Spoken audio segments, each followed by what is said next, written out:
என்னடா என்னடா இது என்னதுமா? காய்கறிடா. அம்மா எப்படியா போட்டு வைப்பாங்க? அழகா அடுக்கி இல்ல வெச்சி அழகா வைக்கணும்.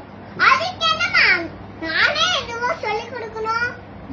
தியா நானா நீ செய்வேன். நீ ரொம்ப டயர்டா இருந்துச்சுன்னா அப்படியே போட்டு உட்காந்துட்டேன். சரி விடுங்க, நானே எல்லா வேலையும் செய்றேன். கொடுங்க அத. அப்பா கஷ்டப்பட்டு காசு போட்டு இத வாங்குறாரு. உங்களுக்கு ஒரு பொறுமையே இல்லையாமா? அப்பா காசு போட்டு தான் வாங்குறாரு. ஆமாண்டா. அப்ப நீங்க இப்படி பண்ணலாமா சொல்லுங்க? சரிடா, இனிமே நான் வந்து வாங்கிட்டு அந்த உடனே அழகா ஆர்கனைஸ் பண்ணிடுறேன். அம்மா இதெல்லாம் சாப்பிடுற பொருள்மா, நீங்க அதுக்கு தாம்மா புரிஞ்சுக்க சொல்றேன். புரிஞ்சுக்கோங்கம்மா. ஏமா? சரிடா தங்கம், நீ சொல்லிட்டல, இனிமே அம்மா கேக்குறேன். அடுக்கலாம். இதுல கத்திரிக்காய் போட்டுருவா? கொடுங்க கொடுங்க, நான் ஹெல்ப் பண்றேன். தேங்க்யூ செல்லம். கொடுங்க, ஹெல்ப் பண்றேன்.